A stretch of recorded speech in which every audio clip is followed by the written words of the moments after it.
Hello friends, Ramdhari Gupta खंड 1 की exercise number 2 की डिक्टेशन हम लिखना शुरू करेंगे। डिक्टेशन 5 सेकंड में स्टार्ट होगी। स्टार्ट।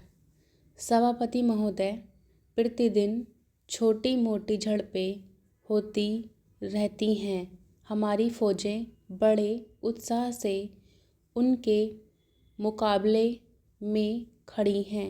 उनके हौसले बहुत ऊंचे हैं, लेकिन हमारी सरकार का भी यह कर्तव्य है कि उनके हौसले को कभी गिरने न दे। उन्हें हर तरह की सुविधा प्रदान की जाए, जिससे उनका आत्मविश्वास बढ़े।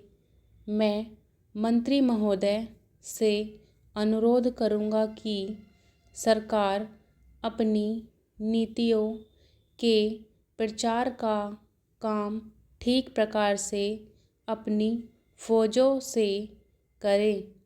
उनको अच्छे अच्छे हथियार दे। अनुसूचित जातियों और आदिवासी जातियों के आयुक्त ने जो अपना प्रतिवेदन प्रस्तुत किया है, उस प्रतिवेदन को देखने से यह प्रतीत होता है कि इसको तैयार करने में उन्होंने बहुत परिश्रम से कार्य किया है।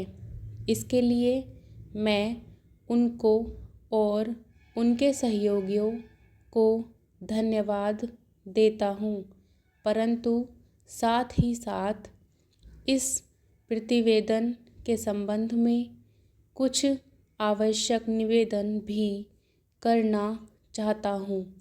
पहली बात तो यह है कि इस प्रतिवेदन को देखने से ऐसा प्रतीत होता है कि इन कार्यों के लिए जिस धन का उपयोग होता है वह 3 साधनों से उपलब्ध होता है: केंद्र सरकार द्वारा, राज्य सरकारों द्वारा और कुछ गैर सरकारी संस्थाओं द्वारा। प्रतिवेदन के अनुसार जितना धन इन कार्यों पर व्यय करने के लिए दिया जाता है, उतना धन पूरी तरह से व्यय नहीं हो पाता। मैं यह नहीं कहता कि आवश्यकता से अधिक धन दिया जाता है या कार्यकर्ताओं को वह धन प्राप्त ही नहीं होता, जिसके कारण से वह बिना खर्च हुए बच जाता है।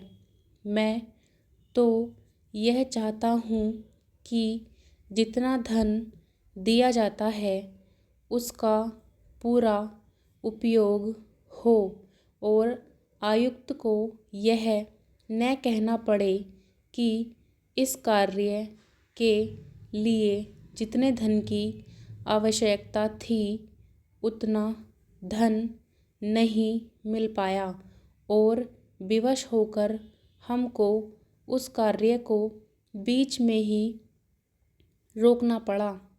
जहाँ तक राज्य सरकारों का संबंध है, बहुत सी राज्य सरकारें अभी तक इस कार्य में असावधानी से काम ले रही हैं और इस कार्य को उपेक्षा की दृष्टि से देखती हैं। आयुक्त ने इस बात की शिकायत की है कि बहुत सी राज्य सरकारों ने अनेक पत्र भेजने के बाद भी अभी तक अपनी रिपोर्ट नहीं भेजी है। मैं चाहता हूँ कि सरकार इस तरफ निष्ठापूर्वक ध्यान दे। राज्य सरकारों पर दबाव डाला जाए कि वे इस दायित्व के प्रति सचेत हों और आयुक्त को उनके कार्य में पूरा सहयोग प्रदान करें। Stop. Thank you so much for watching and press the bell icon. Bye bye.